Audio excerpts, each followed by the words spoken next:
The Area Truck Series playoffs continue. Round 2 of 5 at Kansas Speedway.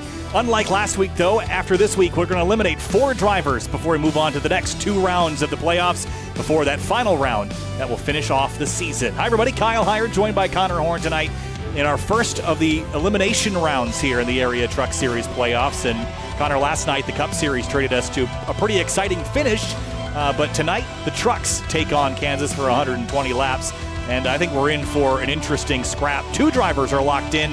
John Hall, by virtue of his win last week at Bristol, and of course Jake Matheson by virtue of just finishing highly there and put himself well above the rest of the field.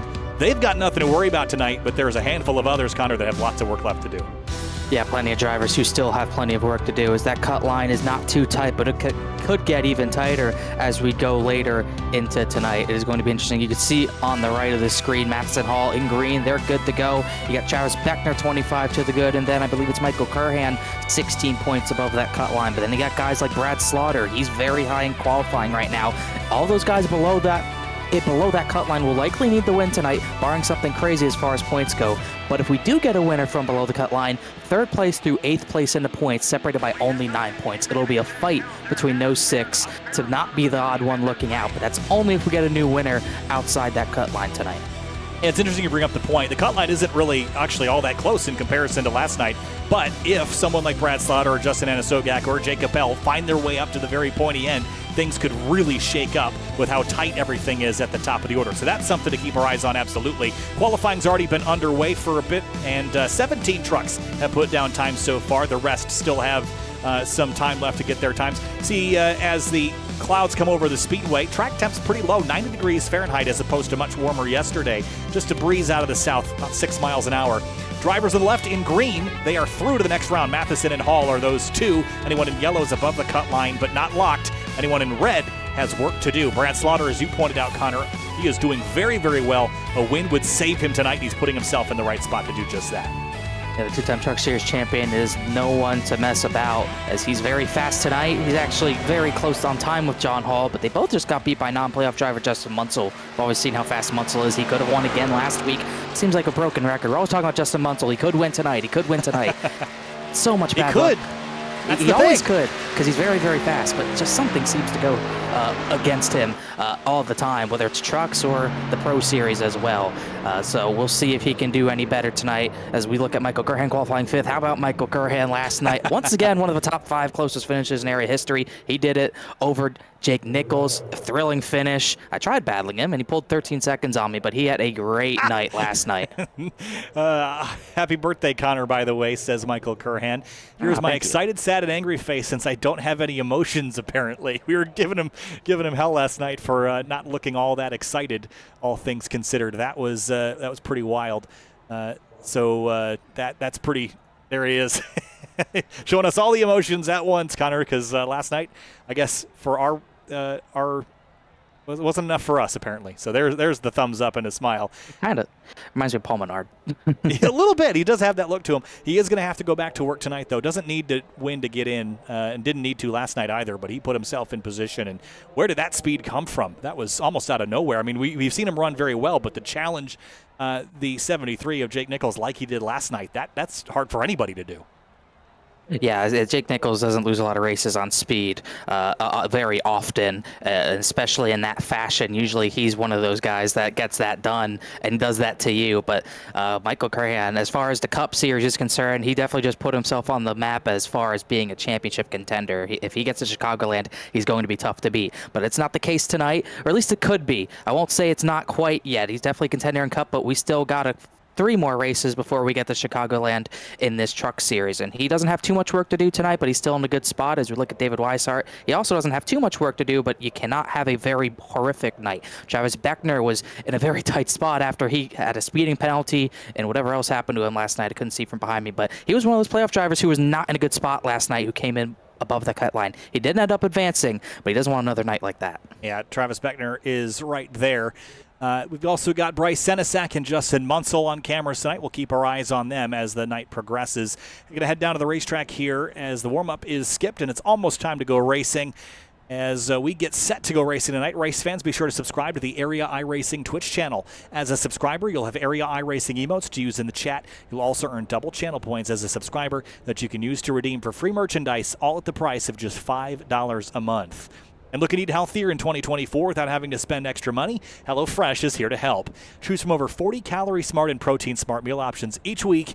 Every meal arrives pre-portioned, giving you less time to prep and more time to enjoy your meal. HelloFresh also gives you free breakfast for life with an active subscription. What are you waiting for? Click the link to get started with America's #1 meal kit today and use the coupon code to save 50% off your first box. You'll do that at twitch.tv/Area iRacing and in chat, !HelloFresh.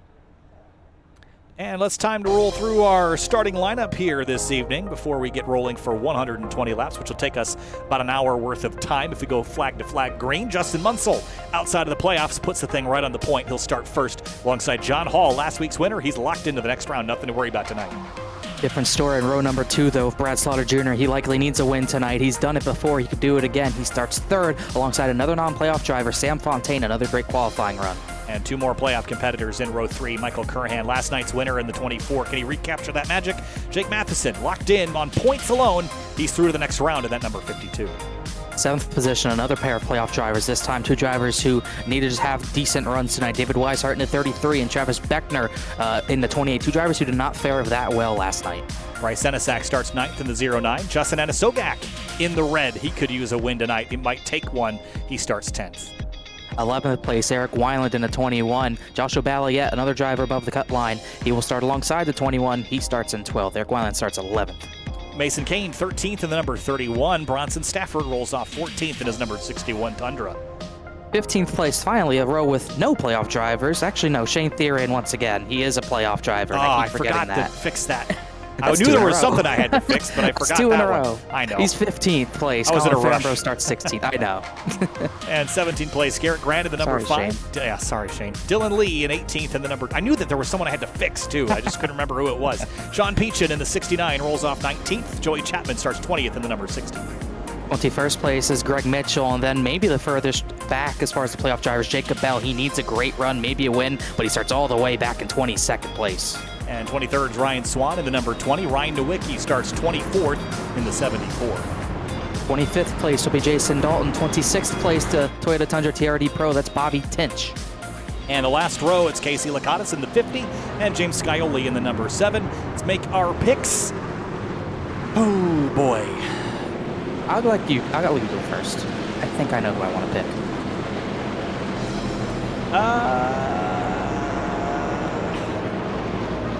Maybe I should go? Yeah, go. Honestly, he's on a streak. I'm going Michael Curhan. I think he's got speed. All right. I gave you the chance. I know you did. I'm going to go with Jake Matheson. I think he's going to take the win tonight at number 52. We'll see how he fares. He's already locked in, but I don't think that's going to hold him back at all tonight. 120 laps is the race distance here this evening. Again, 1 hour, 1 minute if we go flag to flag without any issues. We went caution-free last night. Can we do it again tonight at Kansas Truck Series? Playoff racing, round 2 of 5, we're underway.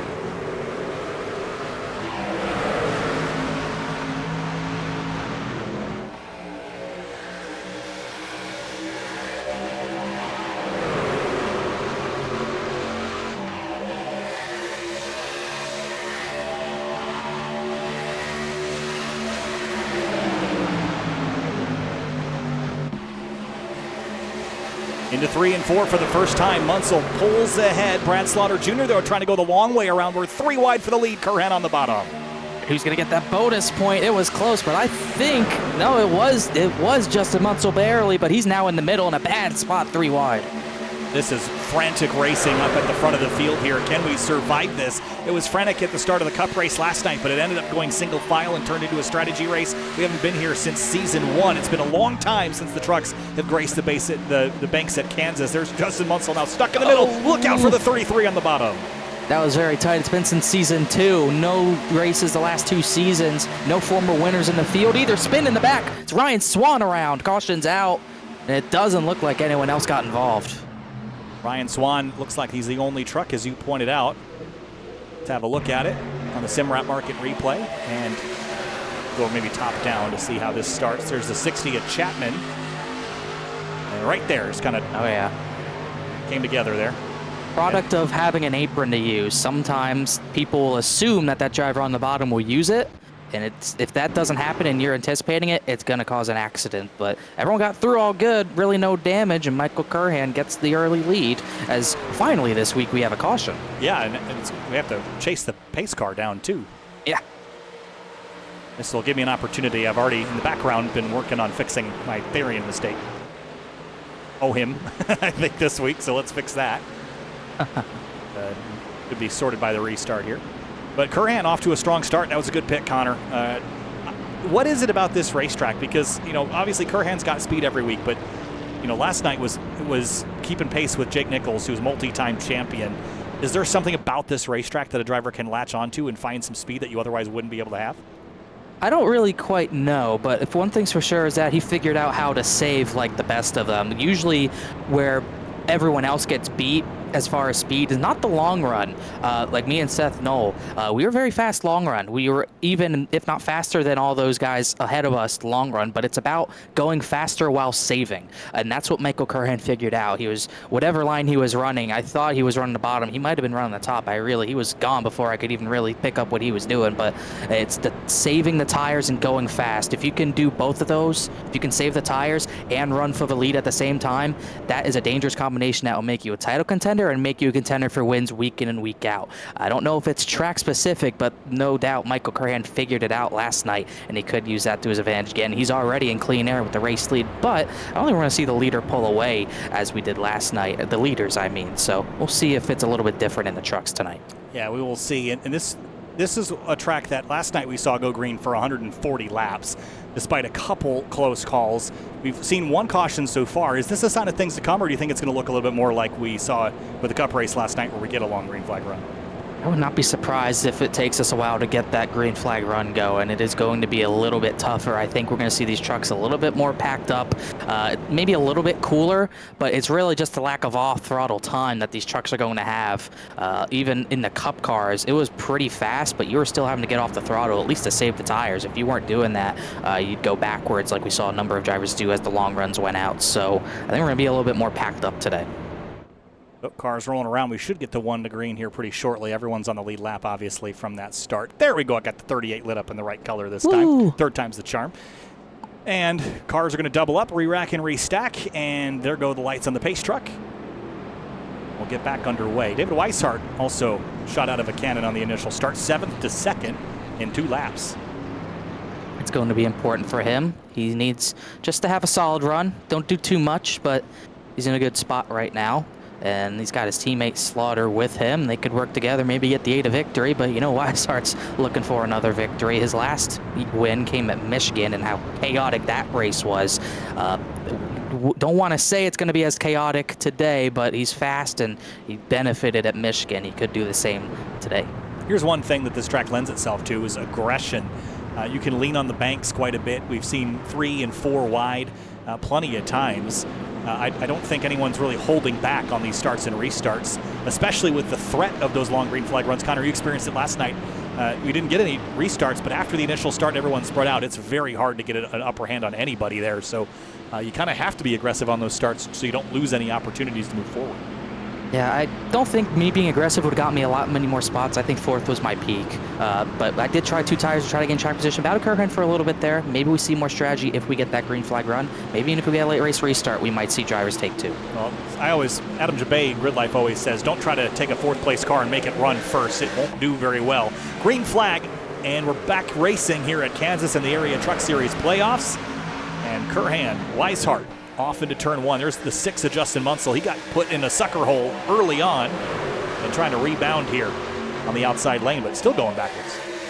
He did lead a lap, but yeah, put in the middle immediately as Balliet makes a big move on Beckner to be inside in the background. But yeah, you lose control of this race early when it's already pretty full throttle seemingly. You're not going to have a good time, as this is going to be tough for him to not have that happen to him again. As meanwhile for the lead, Weishart looked to the outside, got to the outside of Curhan, but does not lead that lap. But he's got a push from Slaughter. Well, Slaughter, I don't know if he's getting a push from the 6 or trying to block. It's always a danger here at Kansas. If you want that high line, if you try to block it in the tri-oval, it could be dangerous. Got a rare look on board Brad Slaughter. See the snap back leaving turn 2. He's got a big push coming to Michael Curhan here. Here's the 0-3 and John Hall to the bottom with Bryce Senesac right behind him. That got pretty dicey for a moment. 3 wide for third place. As the top 2 get away, Weishart will get a bonus point. He'll lead a lap, but yeah, very tight at the front. When everyone's trying to keep the track position like this, it can get very dicey. So you have to be very careful and make sure you don't chop someone or lose the nose, lose the rear of the truck. It could be a huge crash. This is big one territory when they're running like this. Yeah, it's one driver makes a mistake and no one else can miss it. We actually got pretty lucky with the Swan incident that no one got contact out of that. There's action all over the racetrack. Front, rear, middle. Slaughter way out of this. Would you call this an action track? I would call this an action track. They've all been lately. Been a really good season for competition. 5 of the top 5 best, closest finishes have all been this season. And a handful of them in the Cup Series. Been really good. And actually the Florida State Builders Pro Series has also been pretty exciting this season. A couple within a few thousandths, yeah. Literally 10,000ths, maybe less. But yeah, it's been a crazy season. Oh, we got spin back. Eric Grant is sliding. He saved it though. Swan's in the wall. Yep, that's Ryan Swan up in the wall, just trying to keep it straight. It's got spooked, I think. Grant back to third as Weishart has the lead. Carolina Senesac's kind of in a bad spot. I don't like being in the middle that tight. Cleared the 0-3 of Hall, so puts him back at least on the lower line, but Hall could swoop to the bottom at any point. But Senesac, he's kind of ran high there willingly, at least higher entry, but chops the nose of the 0-3 just to make sure he doesn't get under him, as these guys are tight off the corners, as they're almost looking 4 wide with Wineland on the way high line. But these guys, they're running every lane. Yeah, Wineland's running the top groove here, trying to find room to race. He's got the throttle pinned to the floor. That's the other thing, is that these trucks on fresh tires, you're nearly flat out. As the run goes on, you're going to lift more and more and more. Listen to Wineland there, just a slight lift to settle the truck, and then right back to throttle. You might be off throttle for a couple hundred feet, and then you're right back in it. That's all it takes. You just a little bit of lift, maybe out of the throttle, maybe 40, 50%, just to get the nose pointed, and it'll let you rotate that much better through the corner. So we're going to be seeing that this entire run. We might get at least close to a full lift if we get a full green flag run. Looking at this, I don't know if that's possible. This is crazy, and there's a lot of red banners in this pack too. I said last night that the best race I saw that had the most exciting finish of the 3 I watched yesterday was in iRacing, and that was the Cup race, the Area Cup Series. I was left disappointed by both the Daytona results. Look out, Sam Fontaine bounced off the wall, and Matheson almost got into him there in that 52. He has not gone forward much, gone backwards actually, and I picked him, so he better do good tonight. He's gone backwards. Jacob Bell has also not really gone anywhere. He's only up 1 position. One of those pretty much must-win drivers. Really the only playoff driver outside the top 20 right now. Therian might have hit the wall down the straightaway, but it is still intense and crazy at the front. Mason Kane back there in the 31. Look at Beckner. That got a little tight out of turn 4 with Therian up on the high side there. We're rocking the red banner, and now the yellow number board finally. He's way up high. He entered the corner a couple inches off the fence.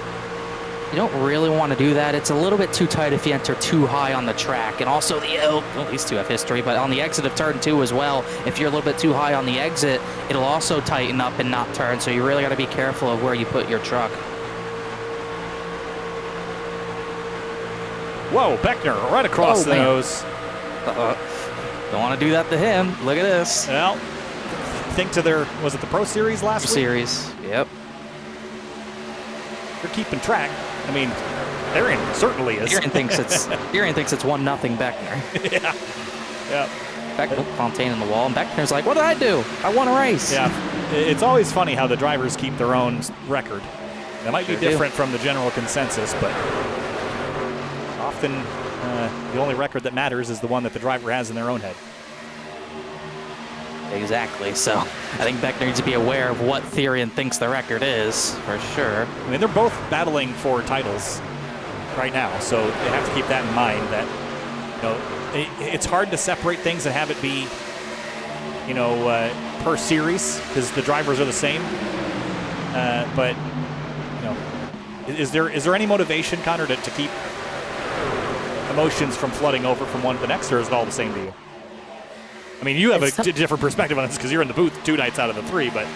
Yeah, I think if you're running different series, I think you would rather keep it in one series, but I think if it was me, it would be too difficult to do that. They kind of all group together because a lot of the field is the same all 3 nights. So you're racing them 3 nights for the most part. So I think they do end up boiling over eventually. It's just too hard not to.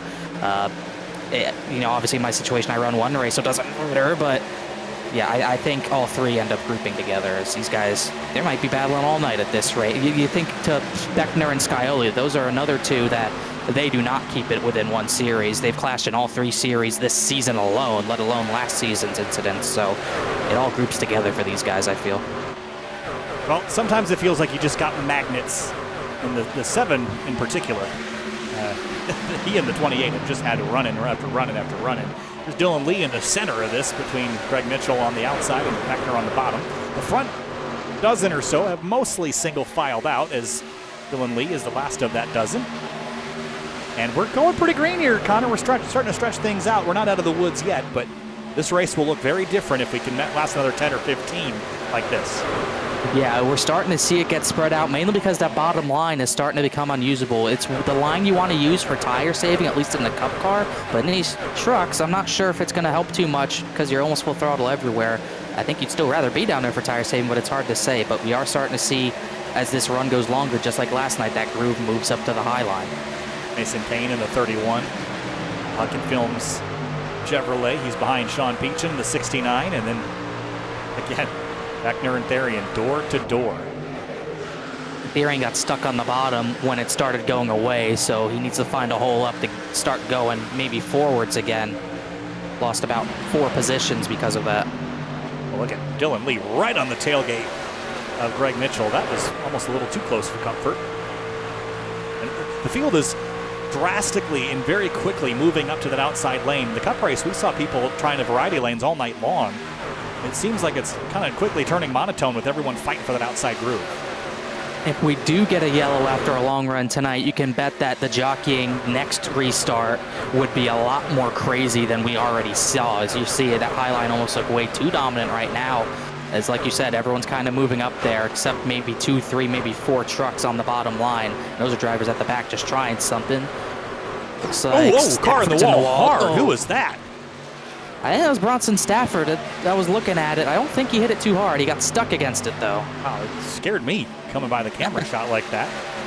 Probably loud. I'll wake you up. I always wondered why the camera guys that are right up against the wall, if they ever get spooked by that. And then I learned a lot of those are just controlled by Xbox controllers in a truck. Pretty much. So at least the lack of jockeying for position made me able to update the playoff grid for once, thank goodness, as it's not too crazy. With Slaughter at the front of the field, or at least in second position, you can see it's still not enough. He's 5 back, even though he's running runner-up, so he is going. It almost certainly shows he's going to need to win, but if something happened to Balliet, that could be a different story, but still a long way to go. Yeah, or Shane Therian, either of those are close. Actually, really Mason Kane, too. Any of 3 of those drivers drop to the tail and finish down the order or have a crash. That would change the calculus. But last night, remember Beckner's situation, he had a very bad night, but he didn't have a bad enough night for anyone to capitalize on it. So that's kind of what Balliet and Therian are going to hope on, is that even if they have a bad night, they can still salvage something to keep Slaughter trapped down there. Makes him nervous, though, to look up and see the 8 car in second place. Yeah, he's really the only driver. Someone's in the wall there. Oh, that is, oh gosh, Mason Kane. I can't imagine that's the amount of damage he has, but the internet's not looking good, and he's falling back right now. He's not having a great run. He's falling back from top 10. Oh, Beckner crashes. Turn 4, puts the 2 in the fence, and Mitchell slows, and he's going to come back across the road. And I think he pulled the old Alt F4. Oh boy. Let's see what happened here. Beckner just pulled a slider and. Oh yeah. That doesn't work. No. You got to be clear for that. That's not going to go over well. Greg Mitchell, that's 2 weeks in a row in 2 different series where he's gotten a crash because not of his doing. That's tough. I mean, once he hit the wall, that was pretty much game over anyway. Yeah. But you might have been able to recover that, but I think that the frustration is understood there. But I mean, that's a move that you do on lap 119. Maybe. Yeah. But he was not clear. He tried to force it, and it's kind of what's gotten Beckner in trouble with so many drivers. I think he just added another one to his list. Yeah, I don't think Greg Mitchell will be stoked about that, but just No, early. not I at mean, again, like Bristol last time out, I think you could excuse moves like that on the last lap going for a win, but I don't know for, 15th, 20th place. Yeah, I don't think it was right to do there. But thankful not to get a lot of other drivers in there. Dylan Lee did say he got a meatball out of that. Was just shame. Not sure where he even hit. And also, yeah. But yeah. Incident? Yeah, that's what he said. Maybe so, because of the, I wonder if it was because of the two-car kind of ghosting down the road here. Actually, that was strange. We didn't look at it again. He said he had 4 minutes of repairs. I think maybe when he scrapes by here. Probably hits to 2. Oh, there was big net code there, I think. It must have killed the suspension or something. That's a shame. As meanwhile, you'll get another replay of that. Just want to see. Yeah, that was huge net code, actually. That's a shame because he was running for a top 10 too, so his race is done because of that. It's single filed out for the top 10, but there is a stack up 11th on back. It's all in the top lane as Munsell goes to the bottom, but they are all stacked up behind Joshua Balliet right now. Yeah, the 7 of Scioli's back here too. And just wanted to check back in on the points picture here. With the 7 not in the playoffs, and maybe it's a good thing because this is not a run that inspires a lot of confidence of your championship hopes. In the story of his season, he once again came in late because of the college series that's taken priority over his Tuesday nights. He started dead last, made up decent time, but yeah, still struggling just a little bit to get through the field here. And that's because the top lanes become so dominant as the runs get longer. It becomes harder and harder to pass as we're 3 wide for second place as John Hall has saved his tires well, and he is ripping through these guys right now. He's going to go get 2 for 1 maybe. Yeah, Munsell in the middle. And he's going to drop to 4th after initially climbing up the order there. I think he was in a pretty good spot, but kind of got split. And John Hall's going to try to slot ahead of Slaughter, but Brad will deny him that opportunity, and now Munsell's going to push the 8 back by. Weishart's loving this, though. Yes, boys, please fight.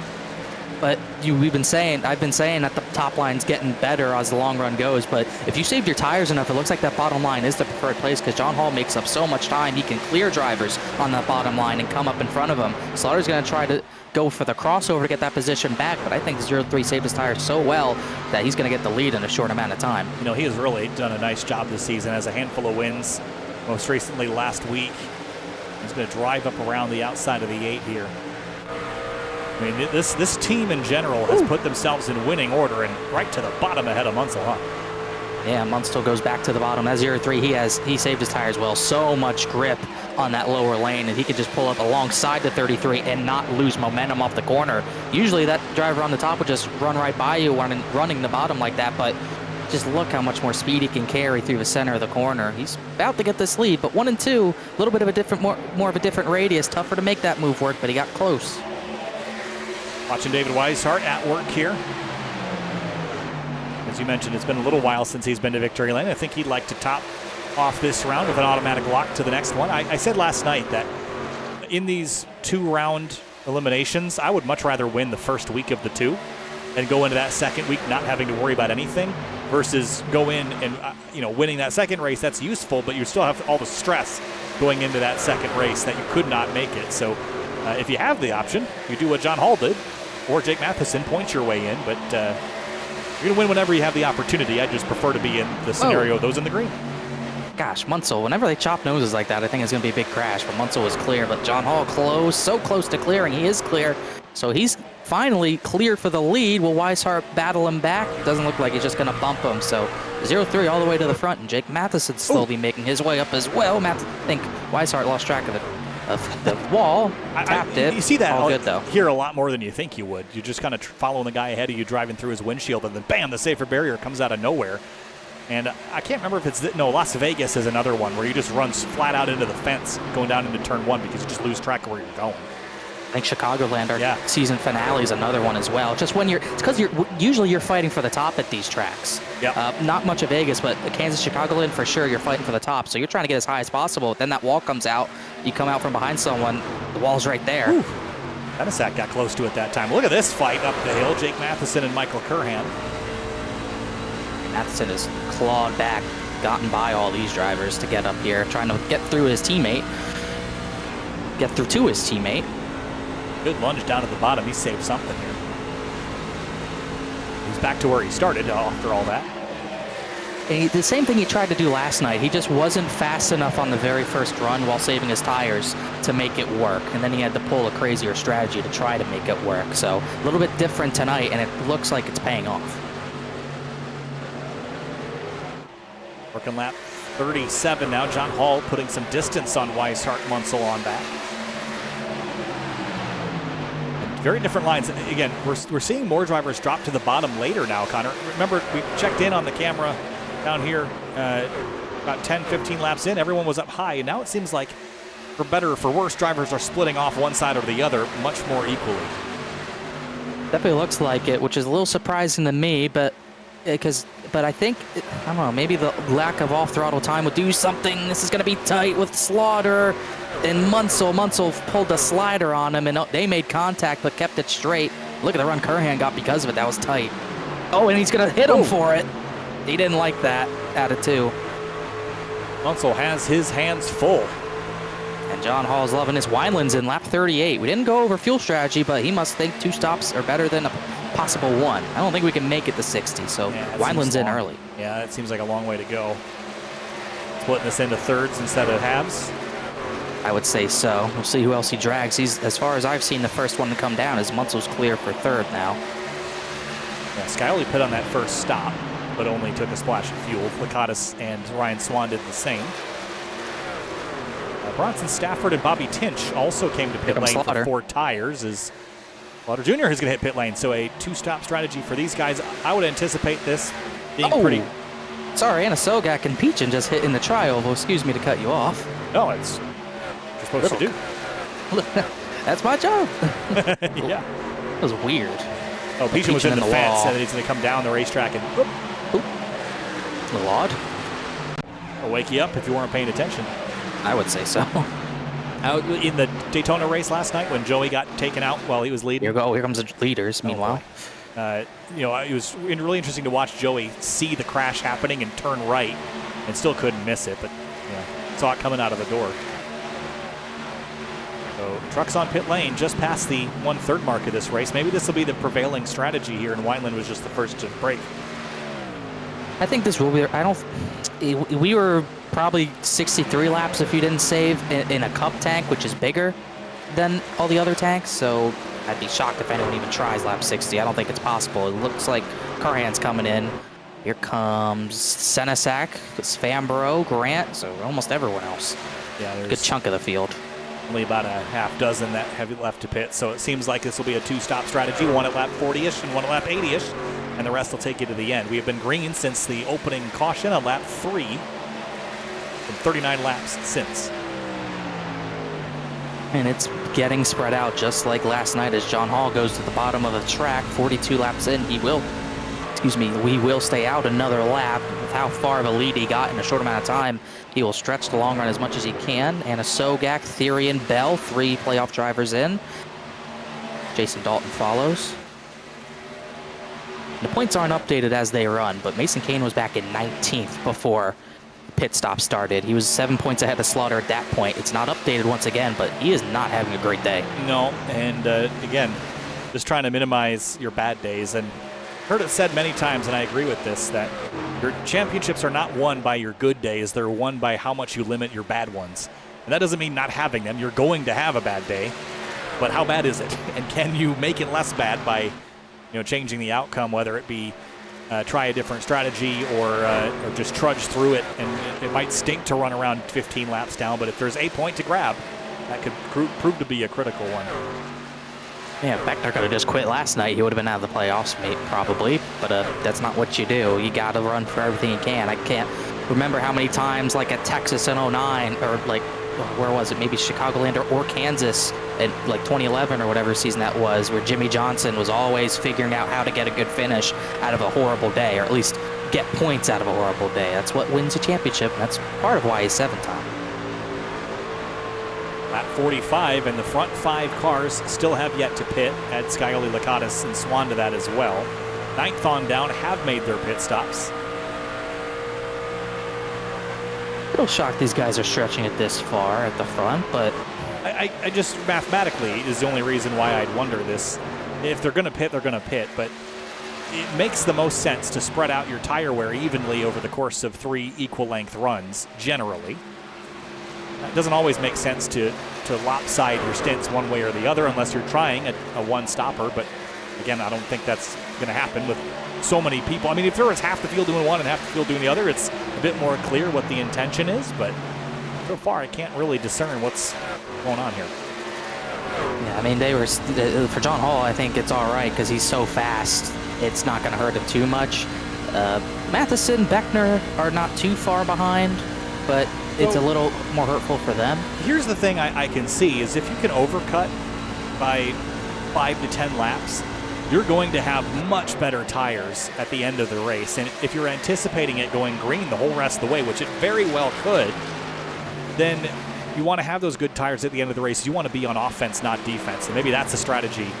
John Hall is going to come to pit lane this time and bring some others with him. Just getting that longer undercut for the fresh tires. I understand it. Matheson follows him in, so will Fontaine, so will Peachin. As that will leave Beckner in the race lead to get the lap led, which could play a factor. We will have to see. He'll get it counted, and he's the last driver who had not yet pit, under that yellow at least, to hit pit lane. There's still 3 others behind him, Scioli, Lakatos, and Swan. That pit on the yellow, but that was only 3 laps into the race. Oh, whoa, Munsell chopped him there a little bit. They actually made contact. Beckner should be able to get in anyways, but that was close. These guys are racing for what is going to cycle to be the lead here. Bronson Stafford is in the middle of it. He hit pretty early in reference to the others, about 9 laps sooner, but Slaughter drives right by. And he will cycle to take the top spot, as Eric Wineland is right here in 4th, or what will cycle to be that, but on fairly old tires as well. He did not pit as early as Bronson Stafford. We didn't really note the 61 pitting. He pit lap 38, which is still early, but not that by that much. This could work out for him with how spread out it's gotten. James Scioli assumes the lead. He leads a lap, but he'll immediately come into pit lane. Very fast on pit lane, but I think he did make it. That'll give Case Lakatos the race lead. Curhan's back here with Joshua Balliet. They pit roughly together. The 0-7 won pretty big on that pit strategy, didn't he? Yeah, he was before they started pitting about 11. So 3 spots for the time being. He's going to gain another 3, so he'll be top 5 after they pass Lakatos, Swan, and Scioli. And Lakatos looks like he's coming down this time. So Ryan Swan, who bred out the first yellow, definitely pit for tires as well. Will go longer. Slaughter and Munsell fighting for what will be the top spot. This is an important place to grab. Munsell's going to complete it and drop ahead of Slaughter.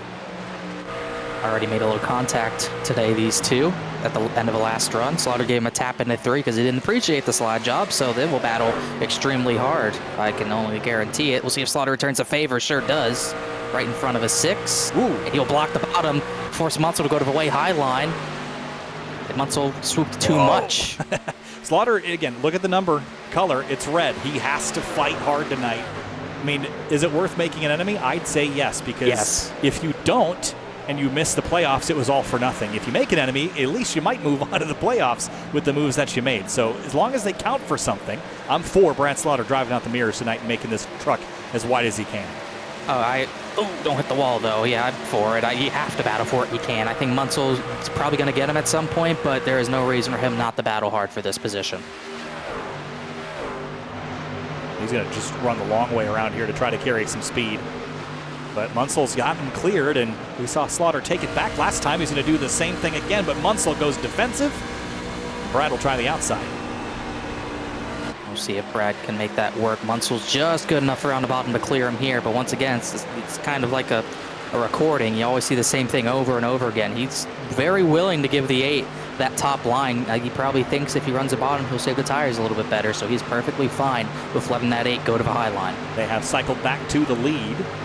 This is the battle for the top spot. What does this look like? Last night, 2 drivers up front, side by side, lap after lap. Yeah, over and over again. It is a recording. This is the exact same race, just in trucks. History repeats itself. Sure does. Can't figure out which driver is what tonight, though. I don't know who's Jake Nichols and who's Curhan. Find out at the end. I think Curhan would like to be Curhan. Brad right back to the bottom this time. You know what? David looked like that. Yeah, I was wondering if Weishart sped, and he's still a lap down. The 33 definitely got a speeding penalty, so that will be interesting to follow as I'm still trying to update the points best I can. Oh, who got a speeding penalty last night? Travis Beckner. Travis Beckner. And he never got a yellow to recover from it. No, he didn't. So that's not looking good for David Weishart. Bad night to have a pit lane violation. You have to be hitting your marks on a night with so much green flag racing. And I could easily anticipate this going green the rest of the way. This is a shocking number. If we go green from here to the end, 34 minutes. That's all we have left in this race. It's going to go by that fast. Maybe 36 because we got to factor in that pit stop. Just have to see how it all plays out. As we're going to probably have drivers go long again on this second to last run. Maybe we see 2 tires. Someone tries it again. I'd be kind of surprised. I don't know how it's going to react in a truck, but I know in the Cup car, it's stuck. Yeah, so what was the reason for that? What advantage did that give you? Was it just a handling and balance situation? I mean, it did end up giving me better handling and balance, but in reality, I was 4th place with Seth 1 second behind me, and I had 10 seconds to 6th place. Nothing to lose. You know, as long as I got into pit road entry, I was going to be able to advance to the playoffs, and it handled fine. Jeremy Miller actually knew that strategy from open racing, and it worked for him for a little while, got him 2 below the cut line. So it made the car handled great. It fell off a little bit, but as far as trying to get a little extra track position, it was a good strategy call. Bryce Senesac losing a spot to Justin Anasogak in the 88. At 88, another driver with the red number. Look at the situation. Look at the ticker. Top 10. All 3 of the drivers that are here tonight that are below the cut line are in the top 10. They are doing what they have to do, Connor. But the problem is most of those drivers will need a win if they want to move on. Yeah, and there, as far as winning goes, Slaughter's the only one close right now, and he showed the speed to do so, but he is half a second back of the 6 now, and you know those guys on the newer tires like John Hall will be there anytime soon, but John Hall is still 5 seconds behind as we get the lap number 60 and probably 20 to 30 laps away from another round of pit stops. We're 3 wide for this position. Anna Sogak looking strong. All of a sudden, he's in the top 5. And John Hall's coming through. He's way back. I'm not convinced. I mean, we've got another 20. Here we go. Whoa. Oh, boy. I mean, he's 5 seconds back from the lead with a 7-lap tire advantage. Maybe this is worth doing, but I think he might have gone a little too far.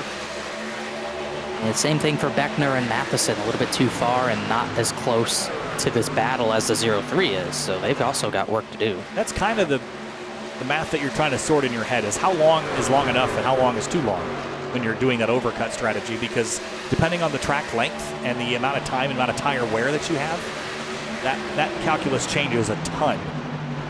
And we'll see if this pays off. He's running 3/10 quicker than leader at the moment, John Hall is.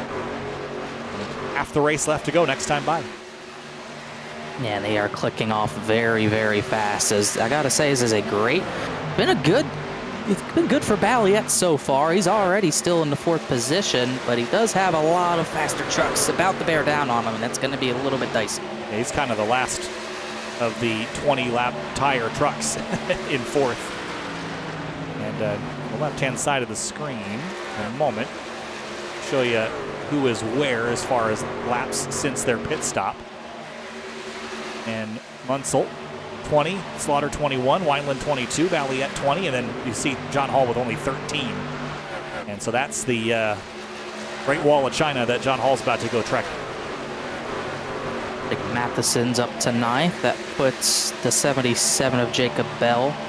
Will put him back to 10th as they're both gaining on the 09.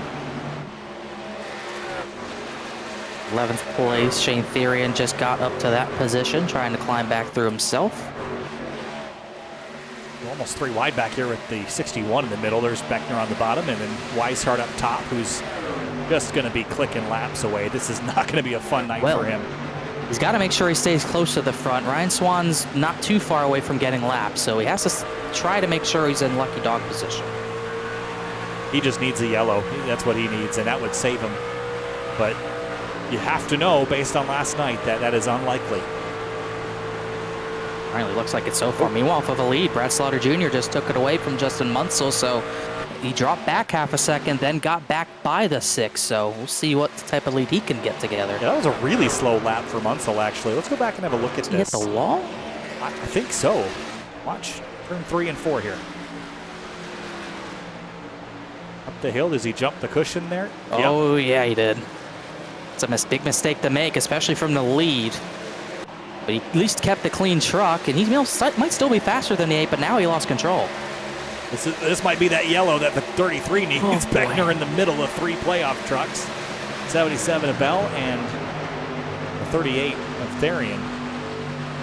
I gotta say, for Weishart with that speeding penalty, the points are pretty much updated. Slaughter is, this doesn't show Slaughter as a winner yet, but right now, even if Slaughter is second, he's only a point behind Weishart, so Weishart needs to hope to get a lucky dog and maybe get some more positions, because he is very in danger. But definitely don't make it worse, that's for sure. You better watch that pit lane speed, and it sucks as a driver to know that you have to be extra careful, because I always say, pitting at under green flag conditions at an oval, you can't really gain a lot, but you can certainly lose a lot. Almost everybody has got it maximized pretty well, but if you make a mistake and do it wrong, it will cost you so much more than it is worth to charge. So that's something that Weishart's going to have to contend with as we're back battling for the lead.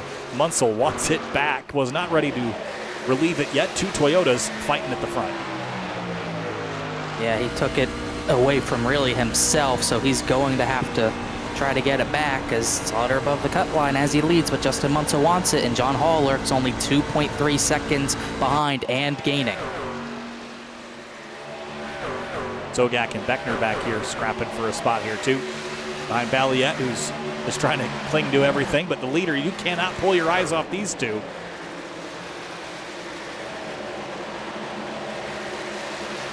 Probably about 5 laps away from the pit window opening as well.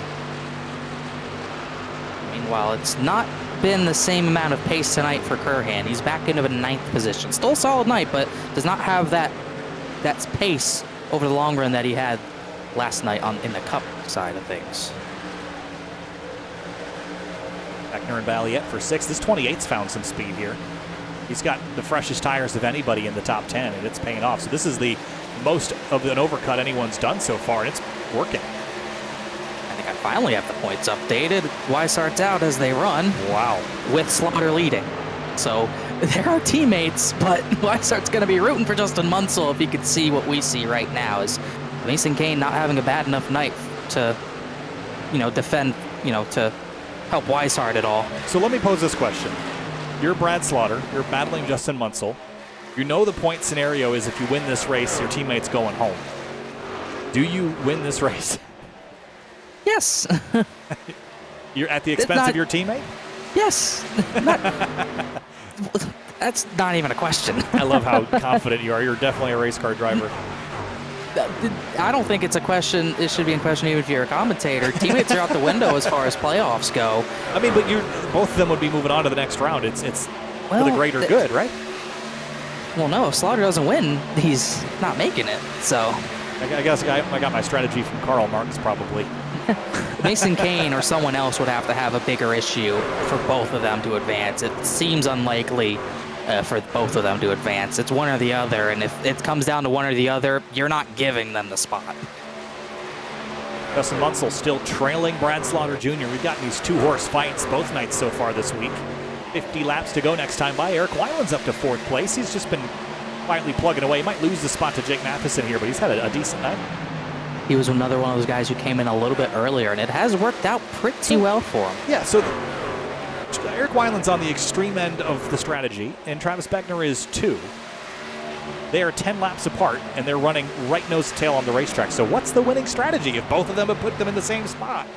It's going to be interesting because it seems like going short pitting is really working out for the top 2 as Beckner can't clear Wineland quite yet. That was a little tight out of turn number 2 and a little swerve to the 21, but I don't think you can undercut twice and make it work twice. I think you have to switch it up a little bit, but it's very possible that we might see Slaughter in a little bit earlier just because he needs to track position and he needs to win this race. But I don't think for the drivers like Wineland who undercut pretty heavily, I don't think he can do that again, but we'll see if he chooses to or not.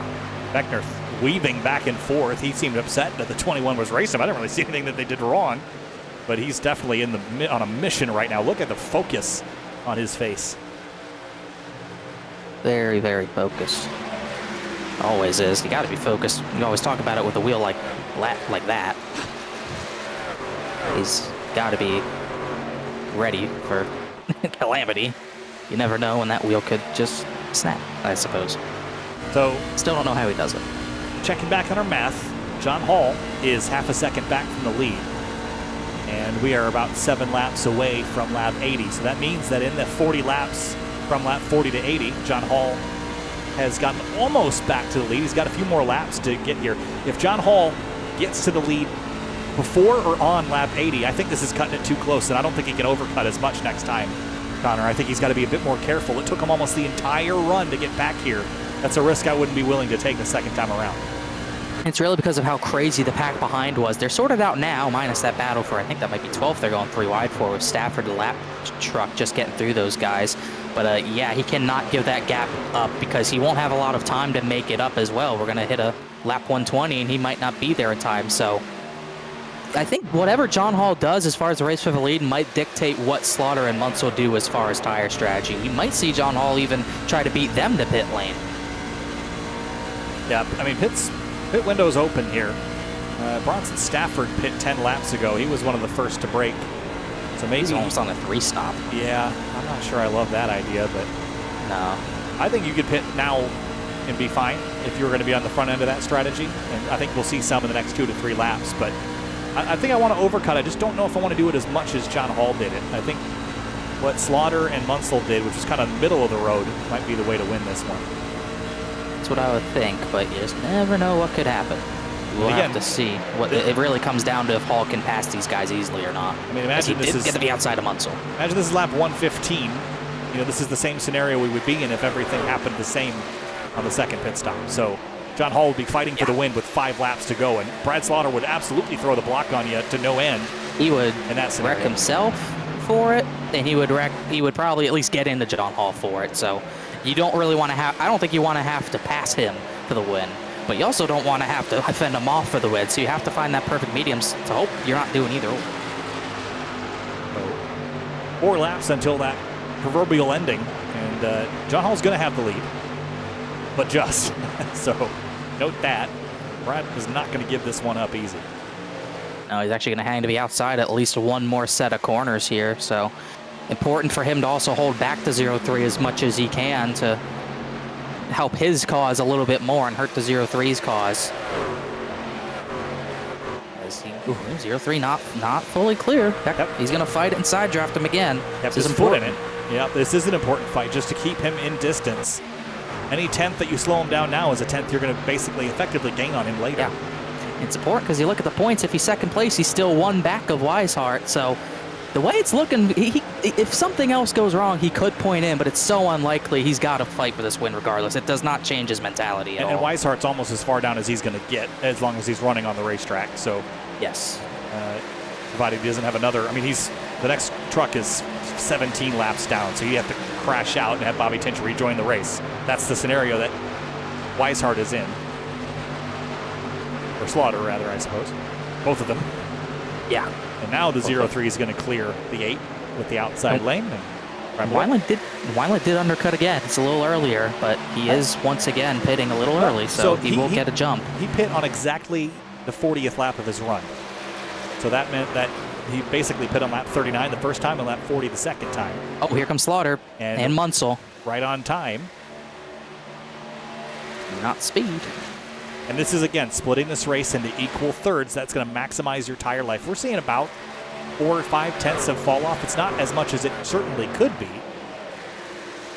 So, I don't know. I mean, this isn't like Indianapolis, like we saw a crazy fall off in the Cup Series race where it was 3, 4, 5 seconds. It was fall off I'm seeing. At least the first run for John Hall was about 1 second of fall off.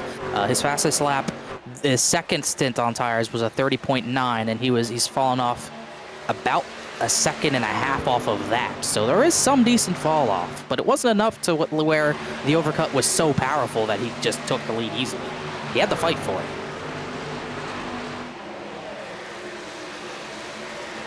It doesn't look like either of those drivers took 2 tires.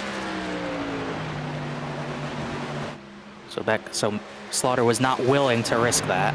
I think he was happy with leading and knew he didn't need to try that. As the leaders once again stay out a little bit longer, Balliet and Anna Sogak and Therian will come in. two drivers there who need the win. And here comes the third, and Jacob Bell. Yeah, Bell's not having a winning night. These drivers, sorry to cut you off, but these drivers would be the ones to maybe try too. You don't have to take a lot of fuel, would save more time. Unlikely to work, but see if they try something. See how long John Hall sticks this out for. He's only on lap 34 of his runs. He needs to go another 2 or 3, and he's coming right now. Yep. So he learned surprising. what we pointed out, where he went too long last time. And he's going to shorten it And up. Matheson. And Both Matheson. of them. And Vector was even faster. No 2 tires from that camp that just came down, so it doesn't look like anyone needing the risk it's going to try it. Oh, we got a spin. Someone's in the grass on the front straightaway. Was it Sam Fontaine? It is Fontaine. Wow.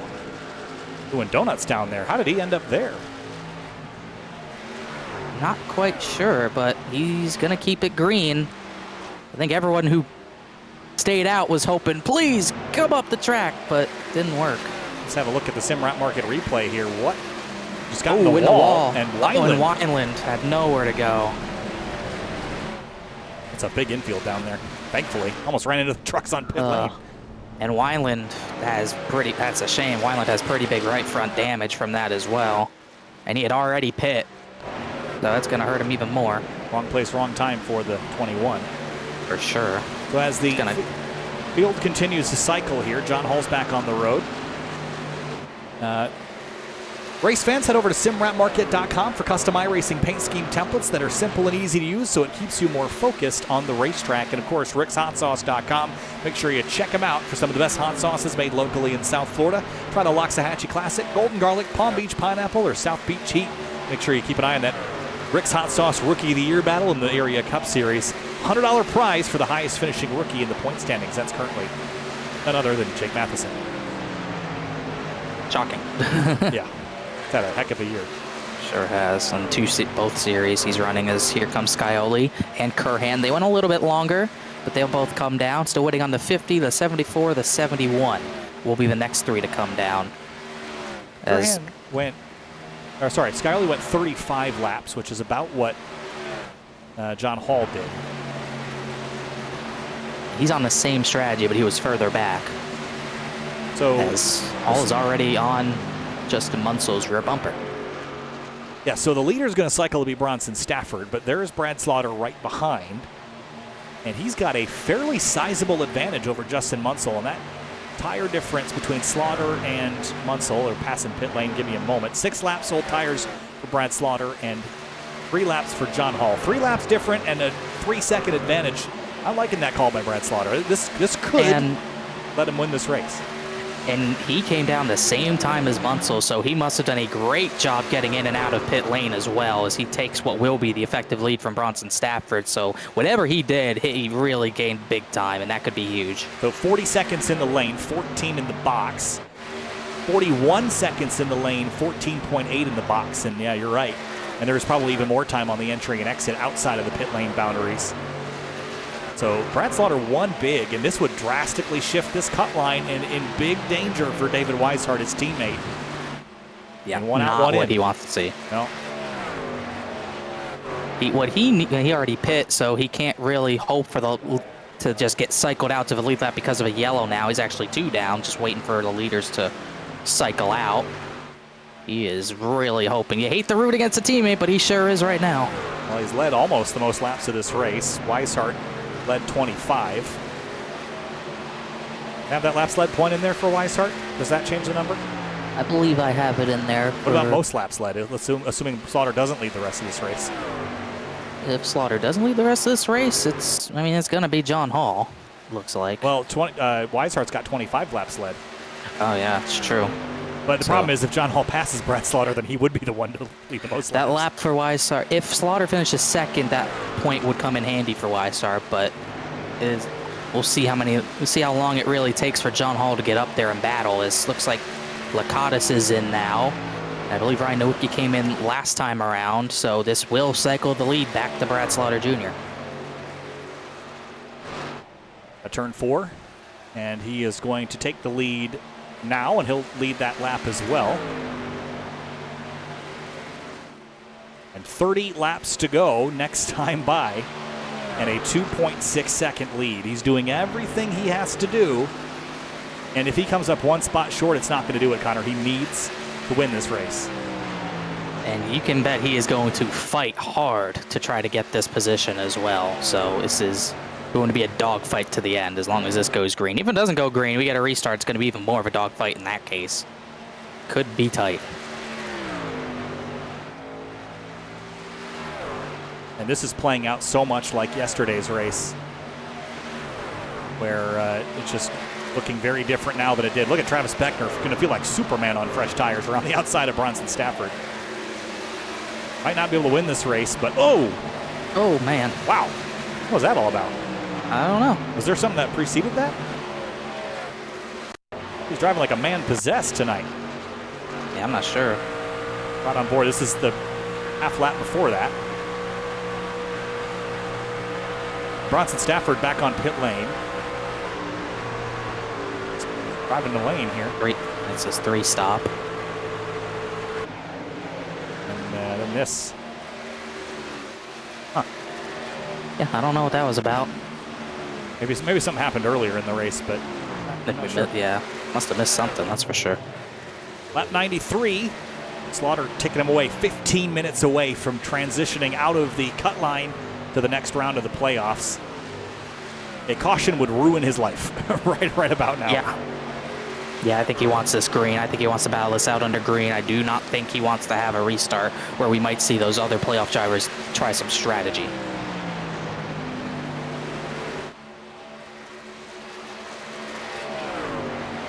Slaughter. Is he sweating? He looks shiny. I think he is I sweating. Would be. I would hate to be in this scenario. Look at the sweat dripping down the side of his face. He has got this thing absolutely ripping. 1.7 seconds back to John Hall. John's gaining 0.3 a lap. He's going to catch him. There's plenty of time. The question is, can Brad outrace him? He gave it everything he had on that first run and almost kept the lead at that 40-lap mark. Long way to go, though. Long way to go for sure. Trying to update the points best I can. Curhan is actually the last one in on points as they run. Weishart's 6 back. Just hope. Slaughtered wants his green. David Weishart, he's trying to see if he's in a lucky dog position. He is not. Case Lakatos is, so he needs multiple yellows to happen soon. And Curhan's dropped down the order to 13th place. He's on fresher tires, so should go forward a bit. It's the 8's now working behind traffic. This is not going to be helpful. No, the dirty air from Lakatos is really going to slow him down. John Hall's going to get within a second here. The problem is Lakatos has fresher tires.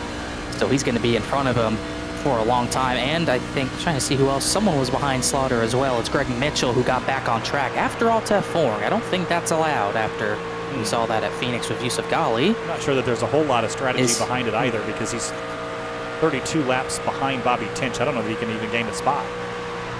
Is he perhaps waiting on a certain someone? Oh, that's an interesting thought. How long has he been on track for? I saw him join back not too long ago.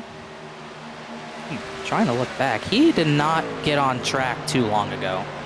He got on track maybe 3 or 4 laps ago.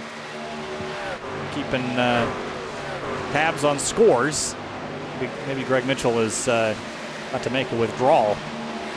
So 0.7 of a second is the difference. There is just over 20 laps to go. This is looking less and less like Brad Slaughter Jr. is going to be able to outrace John on pace alone. He's going to have to fight him. Now the question becomes, do you lay hands on the 0-3? John Hall is good. Yeah. He's good. He's locked into the next round. So if you take out the 0-3, you're fine. You take out the third place truck, Jake Matheson, you're fine. You've got 2 trucks behind you that are moving on. Both of them are teammates. I mean, Connor, how ugly do you make this? You got to do anything you can. You do everything but intentionally wreck him, basically. You have to get physical if he's going to be faster than you to the end here. If you usually don't want to make enemies, especially playoff enemies, this is a situation where all bets are off, and he's fighting that truck as it looks like Rick Mitchell came down the pit lane. So maybe, well, I don't know who that was, so we'll have to follow. It was Mitchell, so never mind that. But you got to get physical. You got to do anything you can. Enemies for the next 3 races after this are completely out the window if you can win this race. You're just happy to be in the playoffs if you can make it. And he's about to get that lap, or at least primitively that point for maybe most laps led. So that's important to try to lead as many laps here in this battle as well. And he might even get spun and might wreck himself trying to get this. He has to try everything. He is sweating and working hard behind the wheel. John Hall's only got 3-lap fresher tires. I don't think that's a big enough difference that Brad Count outdrive. He's just going to have to wear him out and just burn time. That's how he's going to win this race. If he's going to win it, he just has to keep John Hall working harder than him. But that's going to be it's going to be a tough one to do. Oh, he drove in there hard, John Hall did. They're side by side for third with the 52 and 28. Don't think they'll play a factor in this race for the win unless it gets physical, which it very well could be. Stat from Carter Coop, 8 races at Kansas in area history, 8 different winners. Has either of these two won a race? Because I think we're going to keep it that way. I know for sure John Hall hasn't. I'm sure Carter will let us know if Slaughter has. He didn't win a truck race here, for sure. So Brad's doing everything he's got to do. Stand on the high side here. Keep him momentum. He's burning up laps. Mathematically, John should have been by him already. So he's already doing what he needs to do. But to do it 19 more revolutions, this is going to be hard work. It almost seems like impossible work. But if he can battle John Hall hard enough and get the 03's tires even with his, then it becomes much more possible. That's kind of what let the 03, that kind of made the 03 get to the lead last run. It made it a lot harder for him to get there. His tires equaled out. His advantage was not as big. So, and it's even less of an advantage tire-wise this time. So if Brad Slaughter can wear his tires out and even them out, he's going to be in a much better position. He's keeping him at arm's length right now. 0.3 of a second was the differential about 3 laps ago. And so he's stalled out the 03. Can John Hall drive around it? We have yet to see, but this is exactly what Brad needs to do. I mean, this is bottom of the 9th, and you're up to bat, bases loaded. I mean, this is what Brad Slaughter has to do to win this race, is get up in front of the 03, lap like you've never lapped before, and just click off laps. Nothing else to it, no doubt about it. Michael Curhan, he's still trying to follow through. He is up to 12th. That puts Jacob Bell in a dire situation. Back to 13th as those newer tires finally come to the front. He'll pass Mason Kane for 11th. Obviously going to be too late. This has worked out much better, this strategy for Scioli, who's up to 6th out of nowhere. Was the attacking driver last night that won the race after an intense 15-lap battle to the stripe. It's even more intense this time. Well, there's so much more on the line. Last night, both drivers were effectively locked. Tonight, only one of the two is. How bad do you want it? And how bad will John Hall fight him for it? How physical would John Hall risk getting for a win against someone who you could knock out by winning this race? Would you lay fenders on them if you're John Hall and risk having them as an enemy? I don't want to knock someone out that's got nothing to race for. Because you give them something to race for. It's getting further and further alongside out of the exit of the corners is John Hall. Just like we saw with Curhan last night, just chipping away at it lap after lap. What are those laps led looking like for Slaughter compared to John Hall? Because that's the only driver he's going to have to fight off. He's going to get that point, so that's going to make it really tight with Weishart if he can get that point. He needs to lead this lap, because if he loses, he otherwise John Hall will get it. So this is the last lap that Brad Slaughter will need to lock that in. It's going to be close, but I think Brad's going to grab it. So that's a very important point. I still don't think it's going to matter if he doesn't win this race, though. We'll see. You know what? I didn't give him the bonus point for leading a single lap either, so maybe that'll play in a factor. Trying to keep the points as live as possible. We don't know what they will be with Slaughter in second until he falls back, because right now, him winning, Weishart out by 7 behind Michael Curhan. He is not catching the 24 anytime soon. Hall slides up the track. This is going to be a tight one. He does not fully commit. Going to try, and Brad's got a great run here to defend. He just has to keep overlap. He just has to keep the truck wound up on the outside lane. And he led that lap, so if it comes down to it, he does have most laps led locked up, barring a green-white checker. Oh, this is going to be a good opportunity for John Hall, but he didn't get a very good exit. This is exactly the situation we saw last night that this racetrack lends itself to. John, back to the bottom. If he can clear this day, I think this is over. But he's not going to, and he's going to lose some ground here out of 4, I think. This is what we're talking about, evening out the tires. This is huge if he can figure out how to wear the 03's tires out right now. I mean, the 0-3's got to do the hard work on the bottom. The 8's just kind of running his line up top. The one thing Brad Slaughter cannot do is slip. If he hits the wall, game over, and you strike out. And especially not because he needs to at least keep second, barring the points that he might gain for second, because Jake Matheson is gaining as well. He's 1.2 back. So if it comes down to it, he's got to make sure he gets everything he can. Hall had the lift there. That was a big lift. And Brad's going to clear him, 11 laps to go. And remember, he caught him with 20 laps to go, and he still has not passed him. So he just has to keep doing what he's doing, and that bought him maybe 3, maybe 4 laps. That's huge as well. But I think that shows John Hall is not trying to do anything dirty to the 8. He's trying to race him clean. He lifted maybe all the way out of the gas to avoid putting him into the wall. They battle hard like this. We can't count out Jake Matheson. He's now almost within a second for this race win, and he could tear the heart out of Brad Slaughter instead as caution's out. Oh, man. Eric Wineland crashes. Oh my goodness. And Brad Slaughter. And Mason Kane just said over the radio that was all him. Weishart will not get a lucky dog out of this. Oh, man, the disappointment on Brad Slaughter's face. This is not what he needed. That's going to be what's big for Weishart is that's going to put Kane to the back. It will. That was not awesome, was it? No. I noticed out of turn 4, I saw he gave him a bump out of 4. That was and ugly. then just turns him out of 2. Yeah. He apologized. All right, pit entry. Didn't super look like he did that accidentally, to be honest. Who does what? Pit strategy-wise. For once. Oh! Matheson got spun on pit entry. Wow. That's from huge. Beckner. Uh-oh. That's his teammate. Yeah. Beckner, another enemy, is his teammate. Doesn't look like anyone lead lap stays out. Oh, that was a big mistake there by Travis. That was. Well, I mean, it happens when the leader speeds up and stops. That will always happen. Ooh, looks like Munsell missed the stall just barely. I think you got to take 4 tires. I think that's your strategy, the only one. I think so too, but I think we're seeing Scioli's 2 trying tires. to, yep. Shane Therian, he needs a win. I don't blame him for taking 2. And Brad. Curhan takes 2, and Slaughter came out behind John Hall. Oh my goodness, I am shaking. This is so crazy. I can't even We hide did not it. expect Oh my this goodness. to get this interesting, but Brad Slaughter Jr. is going to restart 5th behind 3 trucks with 2 tires and 1 truck with 4. And that 1 truck with 4 is John Hall. I'm kind of shocked Curhan took 2. I think he was in a decent enough points position. He was only 6 ahead, but he was gaining spots on fresher tires. So that's a little surprising that he did that to me. It's crazy that that's completely taken Matheson out of this race. So if you know, with the fresh tires early in this race, you saw that how much of a pack race it was. We're going to see that again. And when it becomes a pack race, teammates are important. You would have had 3 Miller Racing trucks up there. Instead, you only have 2. What's our point scenario look like right now with... I'm working on it.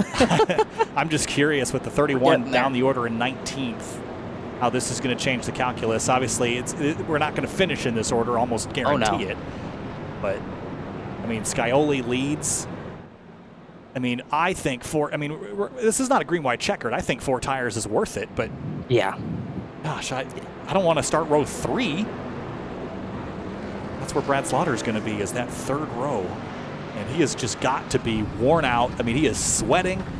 He is putting every ounce of energy he has available into this race. And honestly, he might have won that race. He had about a 50-50 shot, maybe a 70-30. Yeah, it was looking really good for him, for sure. See the nervousness, too. He's just nervousness and frustration, I think. He feels like it's already lost. But you can't get yourself in the mind games, Connor. You still have 7-6 laps to get it done, and you just got to go to work. Let's not forget, Mason Kane's going to be 19th, but also because everyone came down to pit road, no one stayed out. This will put David Weishart back on the lead lap. Oh, that's critical for him.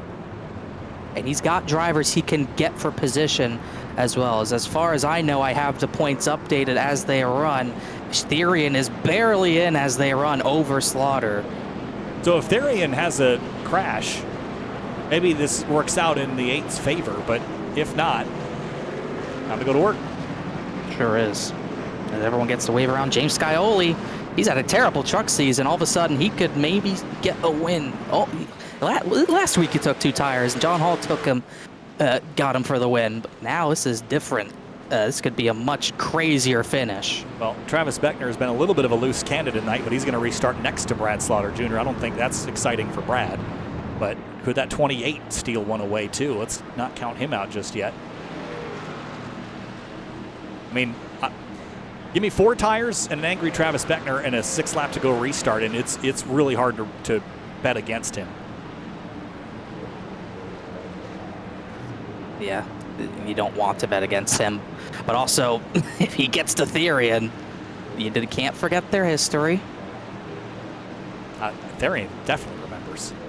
I'm sure he does. So race distance left, 6 laps to go. If we get another caution, we will be going into overtime. Unless maybe we get it immediately, then we might not, but I think we will. Pace truck pulls off. Scioli's the control truck on the bottom, and the Rick's Hot Sauce Tundra. 3rd row inside. Brad Slaughter Jr. needs to win to move on. Let's see what he's got. He's going to try to get launched. Bit of a checkup there, and we're back underway. 6 laps to go. Kind of cause a stack up. Bell's going to go 3 wide to the apron. He needs something big to happen himself. Oh, that almost didn't work. Scioli's clear. Here comes Curhan. Here comes Hall 3 wide to the top side. What does Slaughter do with Curhan? He's looking to the apron. Scioli to the middle. They made contact in the middle between the 38 and the 8. That ain't going to work, boys. No way. We hit the 24. Slaughter to the middle. How does he doing this? Middle 4 wide for the 8. He's clear of the 38, but John Hall's to his outside. 3 wide for 2nd. 5 laps to go. It is pandemonium in the field behind him. Oh, Slaughter, big crash. Big crash. Who else is in it? Slaughter is 2nd. Ooh. Someone else piled in. It was Weishart. Weishart piled in with big damage. Wow. Holy cow. That was about the most perfect situation that the 8 could have put himself in other than lead this race. He's going to be, it depends what lane Scioli picks and who gets to jump between him and John Hall. 4 wide at Kansas, this will always happen, man. and it was him and Joey Chapman. Gosh, Joey Chapman got obliterated there. And then Weishart comes in late. I couldn't see. It looked like some maybe other playoff drivers on the bottom. Balliet, Mason Kane. Not sure how much contact they had, as well as Matheson. Anasak in it. Ryan Swan, Eric Wineland is going to sneak through there, I think. But the 60 was just kind of running his line and just gets cleared across. I mean, Bell thought he was clear and was not. Bam. Oh, that is a big, big crash for Chapman. Huge hits. Yeah. Bam. Jacob Bell was on the way bottom just trying to do anything he could to get up to the front. Maybe try to steal a win himself. And it just won't work out. He looked like he lifted out of his move, actually, from the bottom, tried to come up, and Chapman was there. Yeah, I don't think the 60 did anything wrong. I don't think anyone did. That's just a product of how crazy that got. Yeah. That restart was nuts. I mean, how about this? This is what we were looking at out of turn 2. Look at the 8 into the middle. I cannot believe this. We didn't crash up front here. I thought the 8 was going to hook the 24 right there. He almost did. They actually did make a tiny bit of contact. They've called that a racing deal. That's one I fully agree with. I mean, the 8 put himself in a great spot here. Oh, man. And while the crash was happening right here, the 8 was about to shoot the gap there. But I actually think the caution might have helped him because the 0-3 was up alongside him. Yeah. And now I think Brad's going to have a better line because he's probably going to get put on the outside and give him room to race. But it really, because Scioli could pick the top, and that would box John Hall in behind Brad Slaughter. I don't think they're teammates. They might be on the Pro Series side, but I don't think that matters. But if that's what Slaughter's hoping for, if he's hoping for the 7 to pick the top, because if he picks the bottom, John Hall likely gets the better jump. Yeah. We're going to be in overtime now. Lap 120 was our scheduled distance. And we'll be going to lap 122. These playoffs, I mean, my goodness, it is tight. It is 3 points between Weishart and Slaughter. If Weishart destroyed, Brad has to. He could point in. Well, no, he can't. See if Weishart He's still gets running. back on track. He is running 21st. That is important. He's actually running better than he was when he was a lap down. And that truck is actually not too bad, all things considered. Yeah, so unless he loses positions, which I don't think is going to happen, he might get away with this, but he needs the 8 to not get by the 7, or he needs John Hall to step up. I mean, as you said, one of the two is not going through. Certainly not now. Weishart would have needed to get through that and get more points. We could always see a crash really alter things if we get the white as well, or even before it at that. And Scioli just said he is taking the top. So it's going to put the two that are battling for the win on the bottom of the racetrack. Maybe Scioli can win with the 2 tires. I just think that the 4 is worth more because when it comes to that last lap dive that you're going to inevitably have to do, you're going to want those fresh tires. Yeah, for sure. But Brad Slaughter he's going to have to send a Christmas card to Scioli if this works out for him, because that is so important to box John Hall in. But this gives Travis Beckner, from 4th, himself a chance on 4 tires to get the jump. And we know what Travis will do for any win. Brad's wiped the sweat off, refocused. Doesn't look enthused, but doesn't look like he's panicking. So let's see what he's got. Front row restart, 2 laps to go. He wins this race, he advances on to the next round of the playoffs.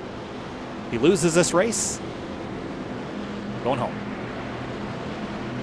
Weishart's 19th. Everyone else, there's 23 trucks on the lead lap. Bryce Senesak's 2 back out the track. So Brad, there's no pointing in here unless something crazy happens. He needs this. 2 laps, 3 miles. If the caution comes out, the race is over if we get to the white. Well, better get your boxing gloves on here because it is going to be all hands on deck. Here we go. 2 laps left at Kansas Speedway, the Area Truck Series playoffs, the first of the elimination rounds. Green flag, and the 7 gets a great jump.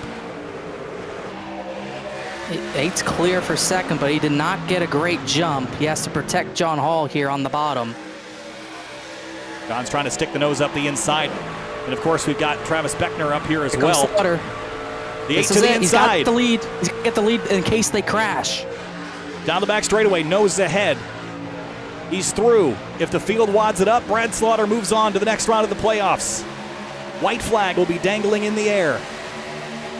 Here comes the 0-3. He throws the block. We're going to make it. White flag, 1 to go. He's got to have all blocks. He's got to have everything go his way here. He cannot let the 0-3 get to his inside. I think you can get away with giving him the high side. Do not give him the inside. You got to protect that white line. The 7 boxing in the 0-3. Not really anywhere for him to go. Balliet goes for a big move 3 wide into the final couple of corners. The 0-3 drives it in deep, but he's not going to get there, I don't think, unless he can get there out of 4. Checkered flag. Brad Slaughter in the bottom of the 9th hits a home run, a grand slam. He moves on to the 2nd round of the playoffs and wins at Kansas. How did he do that? Unbelievably clutch. That is incredible. And we made it green to the end. Holy cow. That is bottom of the 9th baseball right here. And the excitement, you can see it on his face. There's the 28 passing by. That it was incredibly clutch. I can't say that enough. I mean, he had to go up there and win it. He couldn't just passively throw defense like he was doing. He had that race lost and stole it back again. That will kick David Weishart out, and his playoff run will end here. Almost certainly. Still trying to update it just to be sure, but I don't think there's any scenario where he made it through, and it just, that speeding penalty, Beckner was able to have the yellow to recover from it. Weishart did get one. Beckner didn't have it last night, but Weishart had it late, but got caught up in the big one. And he's going to celebrate. That might be one of the most impactful wins he's going to have.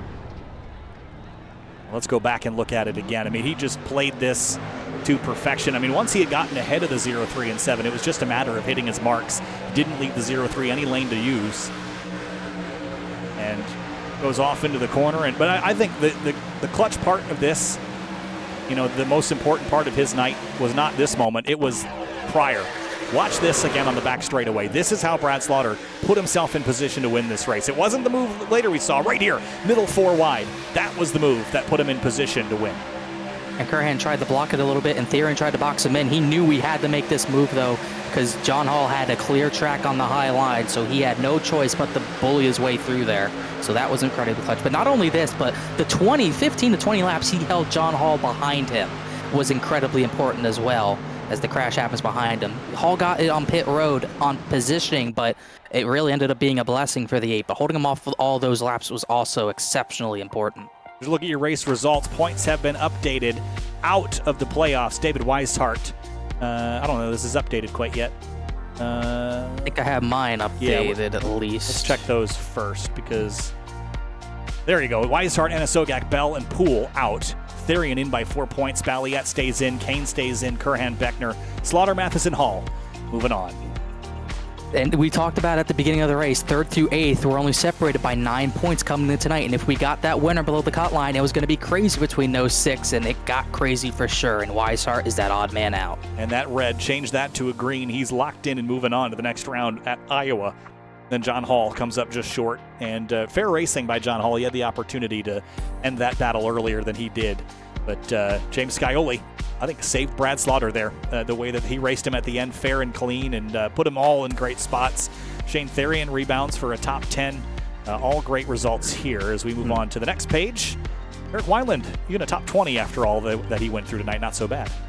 Yeah, he's upset about it, though, I can tell you that. And we didn't really notice it, but just Anasogak somehow got a top 5 out of nowhere. He got 5th, but just wasn't enough for him. And no playoff drivers really in the middle, besides Matheson, who had to recover after the spin from his teammate, the bump from his teammate on pit entry. It ruined his race. Mason Kane also really never had a good run. He was really not in the top 10 most of the night. But David Weishart is going to be the most disappointed. 19th place. He was a top 5 truck, but the speeding penalty doomed him. And Jacob Bell, unfortunately, also did not have the speed to contend for that win to make it in. Well, James Scioli not competing in the playoffs, but manages a 3rd place tonight. And, you know, the action, James, was all around you at the end there. Restarted in the lead on 2 tires. I'm not sure it was quite going to plan out for a win, but you steal a 3rd out of that amidst the fierce battle between Brad Slaughter Jr. and John Hall for the win. What'd you see from your cockpit there on that last restart? Yeah, it was a pretty good race, and I tried the last to first challenge, made it to 5th, and we were kind of all closing in on the leaders there with about 10 to go, and then the yellow came out, so I just knew I was just going to try and get the track position and see how it worked. And unfortunately there, I wanted the top on the restart I didn't want the car right behind me to be able to get a huge run into turn 1.